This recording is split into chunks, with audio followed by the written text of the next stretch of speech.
안녕하세요, 선생님. 이번 시간에는 메타학습종합검사 교사용 학급 요약 데이터를 통해서 이러한 방법들을 활용하고 적용하는 방법을 나누도록 하겠습니다. 이 검사는요, 세 가지 목적이 있는데요. 첫 번째로는 바로 학급과 개인의 학업 성취도를 예측하기 위해서요. 미리 3월 달에 아이들 특징을 보게 되면 이 아이는 어느 정도의 학업 성취도를 보이겠구나, 또는 우리 학급은 어느 정도 수준이구나, 이거를 미리 예측할 수 있다고 하는 거예요. 대단하죠? 두 번째로는 학급과 개인의 공부 자원을 파악하기 위한 거예요. 학생용 검사 결과에서도 말씀드렸지만 공부에 대한 자원이 많을수록 뭐예요? 학업 성취도가 높을 텐데 그러면 자원이 없구나. 그러면 자원을 빨리 투입하면 성취도가 올라가겠구나. 이거를 확인하기 위한 것입니다. 그리고 세 번째로는 정서적 교육 환경을 위하여서요. 부모님이나 또한 선생님이나 앞에 있는 이상적인 학급은 정서적으로 심리적으로 안정되어 있는, 또 부모님은 우리 아이가 학교에서 지지적인 관계를 잘 맺는 이런 학교 환경을 원하고 있기 때문이라고 하는 것이죠.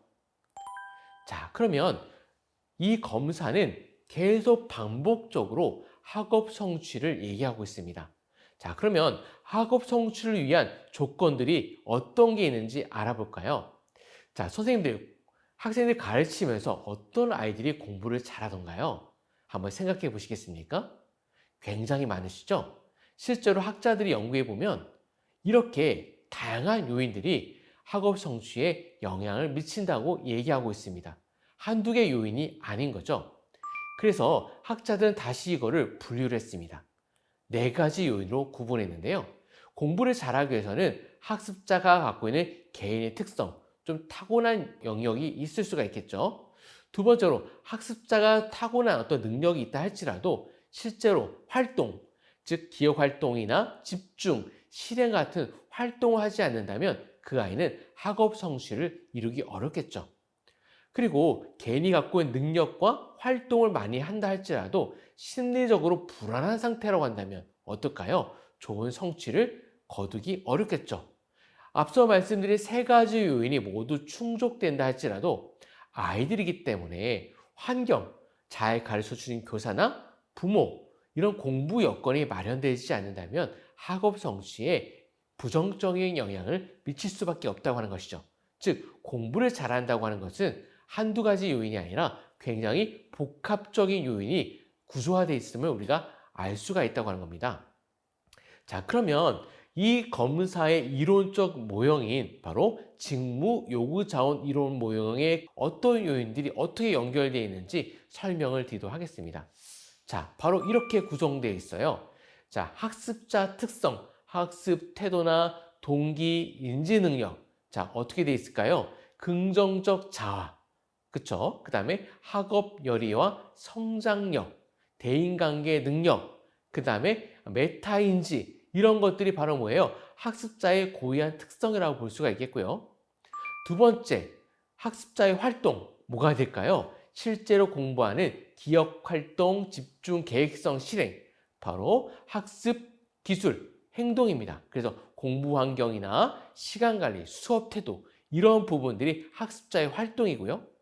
자, 학습자의 심리 상태 어떨까요? 자기의 정서 진식, 자기의 정서 조절, 그 다음에 이 심리 상태가 나타나는 학업 스트레스와 학습 방해물, 관계 스트레스, 이런 모든 것들이 학습 심리 상태고요.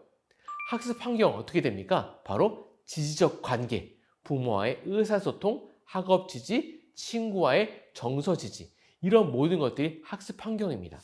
그래서 이런 네 가지 요인들이 모두 다 포함돼서 학업 성취도를 예측할 수가 있기 때문에 학교 활동에 또는 학생 상담에 적절하게 활용할 수 있다는 점을 말씀드릴 수 있겠습니다. 자, 그러면 어떻게 이 교사형 결과를 효과적으로 해석할까요? 학생용 검사 결과는 순서대로 해석을 하는 것들이 일반적인데 교사들은 빠르게 해석하기 위해서 제일 먼저 이 구조 모형에서 학업 열의, 학업 소진이 있는지를 먼저 보세요. 즉, 이 검사 결과에서는 긍정적 공부 마음, 부정적 공부 마음, 즉 결과부터 바로 보라고 하는 것이죠. 얘가 열의가 있는지 소진이 돼 있는지. 그래서 공부 마음과 실제 학습 현황에 나와 있는 성취도를 보시라고 하는 거죠. 자, 그 다음에 거꾸로. 자, 이 공부 마음이 높았네? 그러면 실제 공부 마음이 높게 하는 개인적 환경적 자원이 있어? 공부 마음이 낮아? 그러면 이 아이를 괴롭히고 있는 학습 방해 요인이 있어? 어떤 요인이 있어? 이렇게 결과를 보고 그 다음에 원인을 보시라고 하는 거죠. 그 다음에 재설계라고 하는데요. 이 학습에 재설계할 수 있는 학습 마음 재설계, 바로 학습 재설계는 메타인지와 학습 기술이 해당되는 거고요. 그 다음에 마음의 재설계는요. 우리 자아 강점에 나와 있는 대인관계 능력이 있는 자기 정서 조절이 있어요. 이렇게 학업 스트레스가 많음에도 불구하고 내 자기 정서를 조절할 수 있는 능력이 있느냐? 이걸 토대로 이 전체 구조 모형을 보시는 거죠. 그래서 이렇게 열의와 그 다음에 원이 되고 있는 학습 디딤돌을 보시고 그 다음에 재설계 요인인 학습 재설계와 마음 재설계 요인을 보는 순서대로 이 검사 결과를 해석한 다음에 어떤 유형의 학생이야 라고 하는 것을 빨리 파악한다면 훨씬 더 해석과 상담에 용이할 거라고 판단됩니다. 제가 선생님들이 좀 더 쉽게 이해하기 위해서 한 학생 11번에 있는 서단이라는 학생을 가져왔어요. 가장 어렵고 해석이 난해한 학생을 가져왔다는 점을 먼저 이해하십시오. 평범하게 해석하는 것들은 앞에 이제 평범하게 나오는 학생들이 있긴 하지만 그런 것들은 선생님들이 쉽게 해석할 수가 있기 때문에 좀 난이도가 높은 학생을 가져왔어요. 자, 서단이 학생을 봤더니 이름에 뭐가 있어요? 자, 이름에 빨간 표가 있는 것은 어떤 학생? 신뢰도 지표, 신뢰성 지표에 문제가 있다. 즉, 이 검사 결과를 100% 신뢰하기 어려운 학생이다.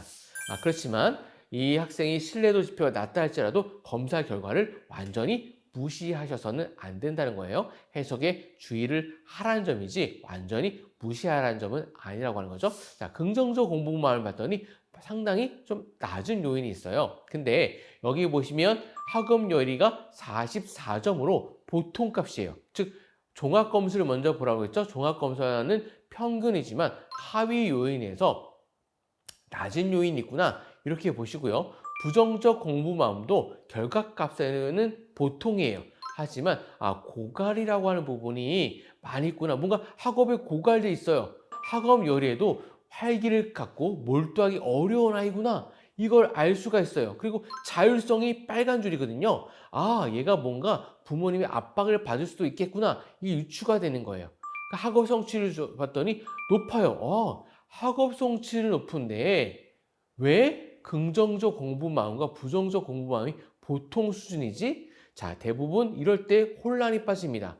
앞서서 말씀드렸다시피 긍정적 부정 공부 마음이 높으면 뭐가 됩니까? 학업 성취가 높아야 되는데 여기서 보통 값인데 높게 나왔다고 하는 거죠. 자, 이럴 경우에는요. 어떻게 해석하셔야 되냐면 아이가 보통인데 학업 성취가 높다.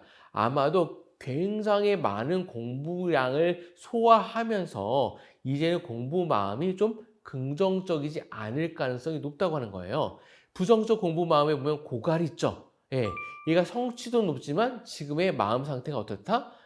열심히 하기에는 어려운 상태 이렇게 유추해 볼 수가 있다고 하는 거죠.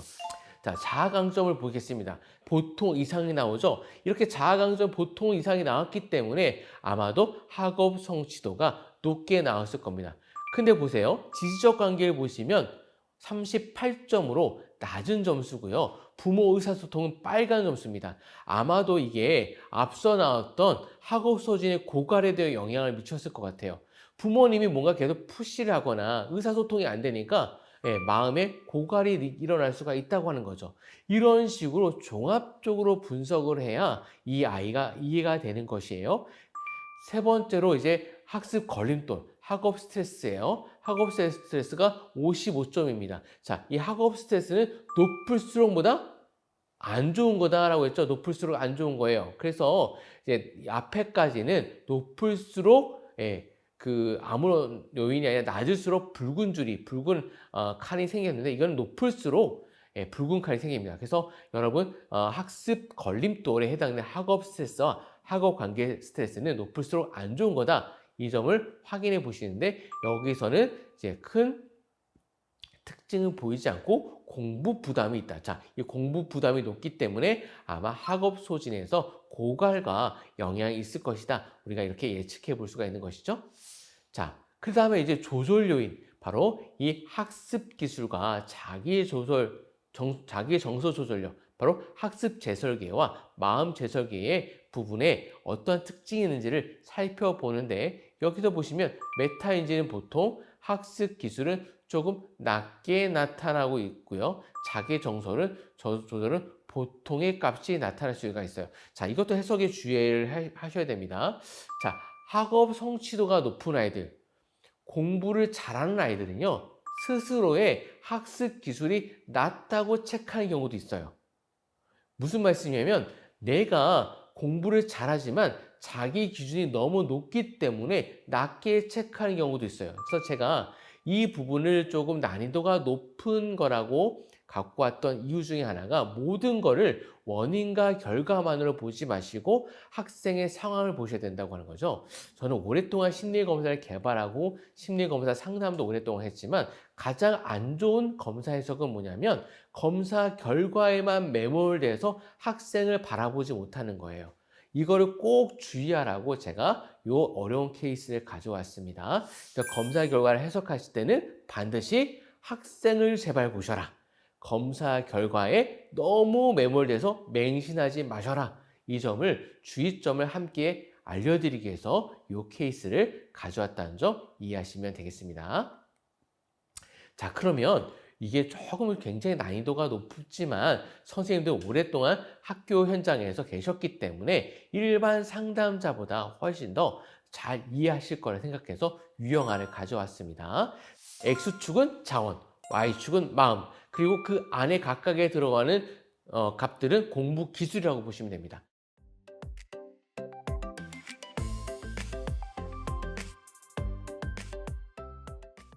자, 다음에 이제 프로파일 해석인데요.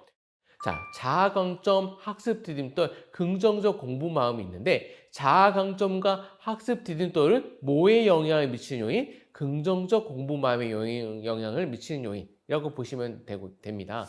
여기서 한 가지 주의하실 것은 메타 인지와 학습 기술은 직접적으로 긍정적 공부 마음에 영향을 미치는 것이 아니라 간접적 영향이고 직접적인 요인은 긍정적 자아와 지지적 관계다. 이 점을 꼭 기억해 두세요. 그래서 이 검사 결과에 구조 모형이 나온 그 형태로 긍정적 공부 마음의 원인과 결과를 이해하시는 게 중요하다는 점 꼭 말씀을 드립니다. 그래서 이 검사 역시 성장 기대 요인과 보완 요인을 토대로 학급 교육 목표를 잡아서 2차 검사 결과에는 어떠한 요인이 성장시킬 것이다. 이런 학습 목표를 갖고 학급을 운영하신다면 충분히 좋은 학급을 만들어내실 거라고 믿습니다. 학업 스트레스 요인은 해석할 때 주의하라고 말씀드렸죠. 높은 게 뭐다? 안 좋은 거다. 그래서 스트레스가 T점수가 높다고 해서 잘못 해석하시면 안 된다. 이 역시 보완 요인과 성장 기대 요인을 토대로 이 반에서 어떻게 하면 학업 스트레스를 잘 극복할 수 있을까? 이거는 낮아져야 좋은 결과라고 하는 거예요. 그래서 이 학습 걸림돌하고 부정적 공부 마음의 변화 그래프 있죠. 변화라고 해서 이 화살표가 있습니다. 변화 화살표는 이 낮아지는 게 파란색으로 되어 있고요. 붉은색으로 되어 있는 게 뭐예요? 높은 게 높아지는 게 붉은색이에요. 그래서 앞에 나와 있는 학습 디딤돌을 해석하는 것과 반대 형태로 이 변화 요인이 제공되고 있다. 이렇게 이해하시면 되겠습니다.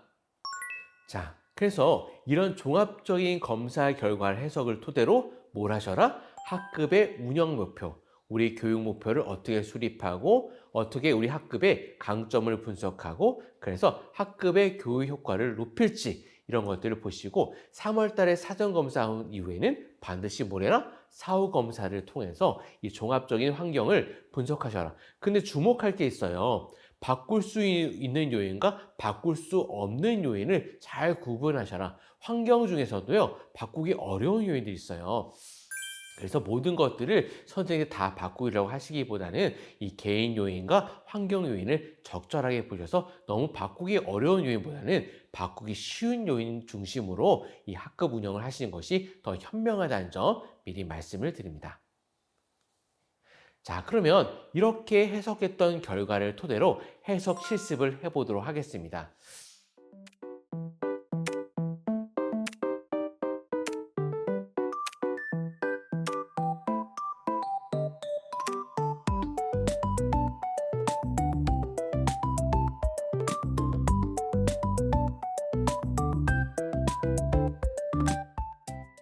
정호준 학생의 검사 결과가 요약된 표를 선생님들께 보여드립니다. 자, 이 검사 결과를 해석할 때는 총 4단계로 나뉘어져 있다고 말씀드렸죠? 자, 일단은 뭘 보셔야 돼요? 네, 신뢰성 지표를 보셔야겠죠. 신뢰성 지표를 보시고, 그 다음에 두 번째로는 학습 현황을 보시고, 그 다음에 뭐예요? 긍정적 공부 마음과 부정적 공부 마음을 보시고, 자, 이 학생이 보면 부정적 공부 마음이 더 높죠? 그 부정적 공부 마음에 영향을 미치는 요인은 주로 뭐예요? 학습 걸림돌 요인이에요. 실제로 이 학생이 보니까 와, 학업 스트레스와 학습 방해물, 학업 관계 스트레스가 매우 높구나. 이거를 확인할 수가 있다고 하는 거죠. 또한 긍정적 공부 마음에 영향을 미치는 자아 강점과 학습 디딤돌을 충분히 살펴보시고 어떻게 돼요? 네, 이걸 종합적으로 해서 이 학생은 현재 어떤 걸 낮춰주고 어떤 걸 높여야겠구나. 이런 종합적인 판단을 하셔야 된다고 하는 것이죠. 바로 여기에 해당됩니다. 자, 공부 자원이 나셨어요. 스트레스가 너무 많고요. 그 학업 관계 스트레스 보시면 부모님이 성적 압력, 공부 압력 엄청나게 푸시하고 있습니다. 그래서 요거는 공부 자원이 다소 낮다라고 판단되는데 거기에 비하면 학습 기술도 높고 학습 기술이 다소 높은 편이라서 3-1에 해당되는 학생이라고 볼 수 있습니다. 이런 학생들은 공부 낙심 사건이 발생한 경험이 있을 가능성이 높다. 그거를 어떻게 해요? 마음을 풀어주고 다시 공부에 임할 수 있도록 도와주시고 필요하다면 부모님과 상담을 통해서 지지적 관계를 형성할 수 도와준다면 이 아이는 어떨까요? 더 학업 성취도가 올라가는 학생이 될 수 있을 것입니다. 자, 두 번째 우리 해석 실습으로 넘어갈 텐데요. 자, 검사 해석 전의 문제요. 학습 현황 결과를 토대로 이 아이의 학습 고충을 파악한 결과 부모님의 지나친 기대와 성적 압력이 있었다고 하는 것을 확인했어요. 근데 이건 나중에 말씀드리겠지만 실제 검사 결과에서도 낮게 나왔다라고 하는 것을 알 수가 있겠죠. 자, 이러한 문제를 정확하게 파악하기 위해서 먼저 신뢰성 지표를 확인해서 검사 결과가 올바르게 됐네? 그럼 이 결과를 믿어도 되겠어. 그래서 제일 먼저 뭘 보셔라? 원인을 보지 말고 마음을 봐라. 결과를 봐라. 공부 마음을 비교할 건가? 긍정적 공부 마음은 보통 나왔지만 부정적 공부 마음은 높게 나왔어요. 그래서 세부적인 요인을 보진 않았지만 아까 제가 학습 현황에서 봤더니 스트레스도 높고 공부하는 이유도 부모님 때문이다. 딱 감이 잡히시죠? 그래서 실제 검사 결과를 딱 봐요. 공부 자원 요인을 봤더니 자아 강점 보통, 대인관계는 높았지만 학업 스트레스나 관계 스트레스가 역시 높게 나타났어요. 그리고 이렇게 스트레스가 높은 아이들은 회피 전략을 짜죠. 너무 스트레스가 높으니까 스마트폰을 과도하게 활용할 가능성이 높아요. 근데 실제 검사 결과도 그렇게 나온 거예요. 자, 그럼 어떻게 돼요? 이 아이의 학습 기술, 공부를 어떻게 하고 있는 재설계 능력을 봐야 되는 거죠. 메타인지 능력과 학습 기술 능력을 봤더니 보통 값이 나왔고 마음 재설계 부분은 높게 나왔어요. 와, 의아해요. 대단하고 착한 아이예요. 자, 이 아이는 이렇게 과도한 스트레스를 받고 있는 상황에서도 자기 정서 조절이 높고 이걸로 아마도 성적을 일정 부분 유지하는 걸로 보입니다. 그래서 선생님들께서는 어떻게 됩니까? 이제 더 이상 이 학업 관계 스트레스, 부모님이나 교사나 또 친구와의 공부 비교로 인해서 이 아이가 스트레스를 받지 않도록 도와주신 것들이 필요하고요. 이런 걸 토대로 아이가 긍정적 자아상을 가지고 공부에 몰입할수록 도와준 것이 필요하다. 그런 것들이 알 수가 있겠죠. 그리고 이 아이는 3-1 유형에 속한다. 공부 마음은 보통이고 공부 자원은 떨어지지만 공부 기술은 높다. 그래서 3-1 정도 학생에 해당되는구나. 이렇게 확인하시고 거기에 맞는 적절한 코칭을 하신 것을 추천드릴 수가 있겠습니다. 다음으로 두 번째 사례를 볼게요. 자, 김예은 학생인데 이 학생의 실제 사례를 한번 살펴봐 주시기 바랍니다.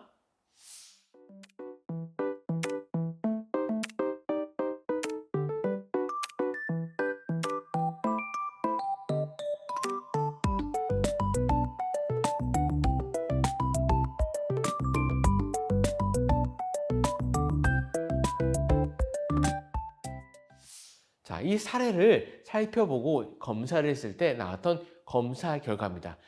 자, 이 친구 같은 경우는 긍정적 공부 마음도 낮고 부정적 공부 마음도 낮고 자아강점도 낮고 학습 권리도 매우 높은 총체적으로 어려운 학생이에요. 이렇게 공부 기술과 마음과 자원이 모든 낮은 학생은 뭐부터 해야 되냐? 바로 공부 마음을 갖도록 해야 돼요. 근데 공부 마음을 갖도록 해야 되는데 긍정적 자아가 어느 정도 형성된 아이한테는 반드시 그 아이를 둘러싸고 있는 환경, 교사나 부모님이나 친구 관계, 이 친구 관계가 이 아이를 지지할 수 있도록 도와주는 이 환경을 만들어줘야 이 공부 마음이 더 강화돼서 자, 우리 함께 노트 필기 한번 배워볼까? 수업 태도 한번 바르게 가져볼까? 이런 게 된다고 하는 거예요. 그 아이의 공부 마음을 먼저 다독여지고 그 다음에 그 마음이 올라갔을 때 기술을 가르쳐 주는 것들이 적절하다. 이 점을 반복해서 강조드립니다. 그래서 앞에 나온 이 예은의 사례는 역시 학습 현황 결과를 확인한 결과 학습에 큰 흥미도 갖지 못했고 부모님의 많은 기도로 인해서 학습 고충을 겪고 있었어요. 다만 다행인 것은 신뢰성 지표를 확인한 결과 올바르게 나타냈어요. 근데 실제 검사 결과를 봤더니 확실하게 긍정적 공부 마음이나 부정적 공부 마음 모두 안 좋게 나왔음을 확인하게 됐죠. 그 다음에 뭘 해야 됩니까? 이 결과가 나온 원인, 바로 공부 자원을 확인한 결과 자아 강점이 낮았고 대인관계도 낮고 대부분의 자원이 안 좋다고 하는 것을 확인했어요. 이러니까 원인과 결과가 마저 떨어지는구나. 근데 공부를 재설계할 수 있는 학습 기술, 메타인지와 학습 기술은 메타인지 보통 학습 기술은 낮았고 마음 재설계도 낮았어요. 대부분이 모든 게 낮은, 즉 3-2 해당하는 학생은 대부분의 요인이 모두 낮아서 뭐부터 해야 된다? 공부 마음을 높일 수 있는 지지적 관계를 확보하는 것부터 해야겠구나. 이런 부분을 아실 수 있도록 이 스크립트가 구성되어 있습니다. 이 3-유형의 학생들은 공부 자원과 공부 마음이 모두 낮기 때문에 공부 마음을 향상시키는 방식으로 코칭하시고 지도하시는 점 말씀드릴 수가 있겠습니다.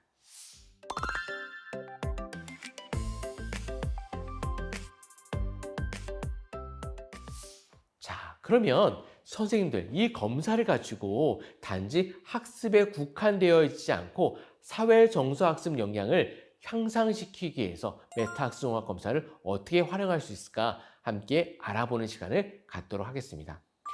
개인적으로 자기인식, 자기관리, 책임 있는 의사결정, 이건 개인적인 요소예요. 그 학생의 개인적 요소인데 이 개인적 요소가 잘 자라기 위해서는 바로 그 바깥에 있는 학교와 교실, 가정과 지역사회가 뒷받침돼야 되고 그 가족과 지역사회가 협력관계가 이루어져야 되잖아요.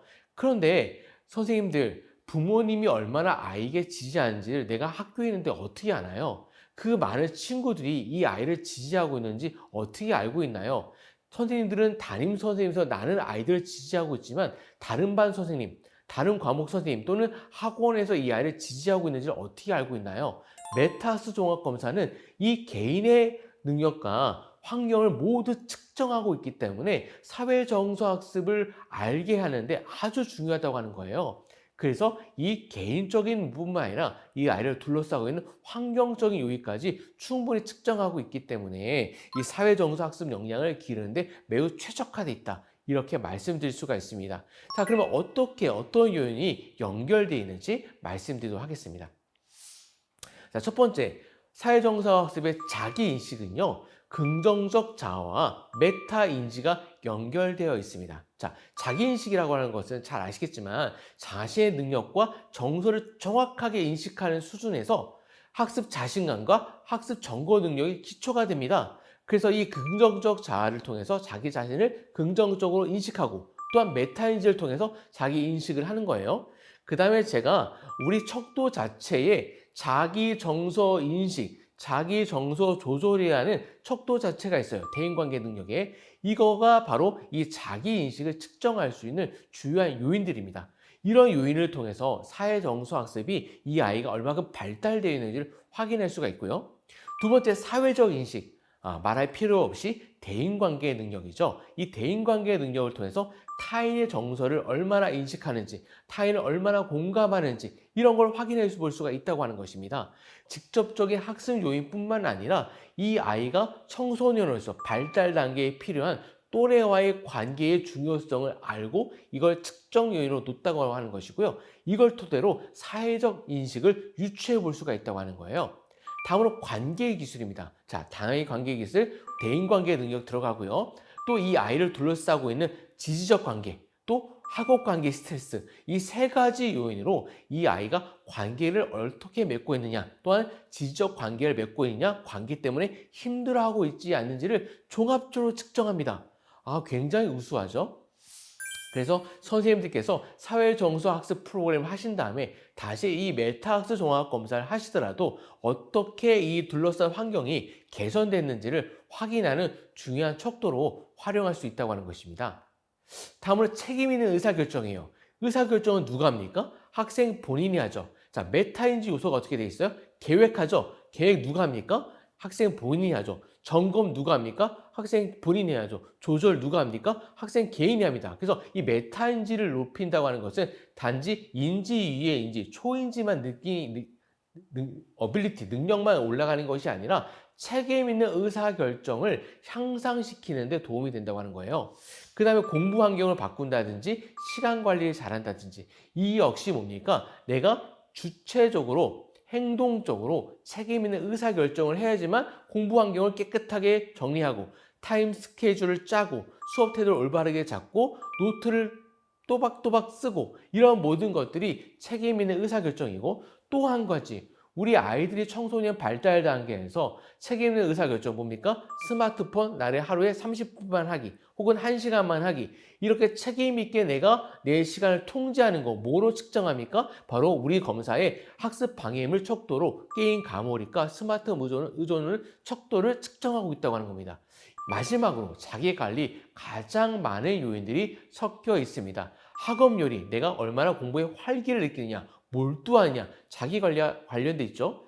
자, 성장력이라고 하는 것은 내적 동기예요. 내적 동기라고 하는 것은 자기관리를 갖지 않고 어떻게 동기가 향상됩니까? 이 성장력으로 자기관리를 얼마나 하고 있는지 알고 있고요.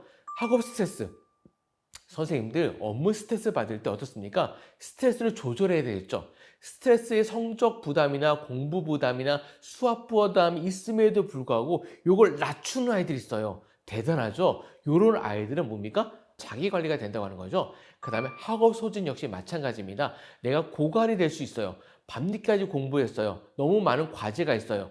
그런 고갈될 수 있는 상황에도 불구하고 그게 고갈되지 않도록 자기 관리할 수 있는 사람. 자, 그런 아이들은 어떨까요?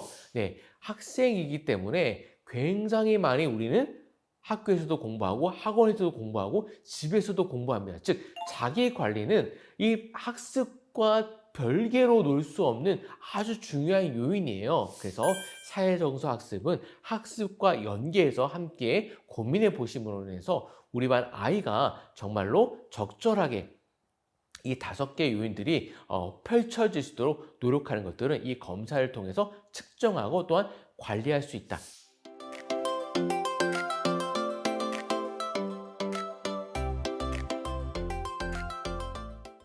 자, 그래서 앞서 교육 목표에서 말씀드렸던 단지 학습만 높이겠다는 목표에서 국한하지 마시고 우리 반 아이가 사회정서 학습 영역까지 굉장히 탁월하게 길러줄 수 있는 그런 학급을 만들겠다. 이런 목표를 가지고 3월에 검사하시고 중간중간에 2차, 3차 검사를 통해서 학생들의 변화 속도를 측정하신다면 유의미한 교육을 진행하실 수 있을 거라고 확신합니다. 개별 학생의 변화를 넘어서 우리가 함께 머무는 교실 환경을 변화시킬 때 학생들은 그 속에서 자연스럽게 성장할 수 있다고 생각합니다. 선생님의 전문적이고 학급 경영에 또는 환경 개선에 든든한 조력자가 되길 바랍니다. 감사합니다.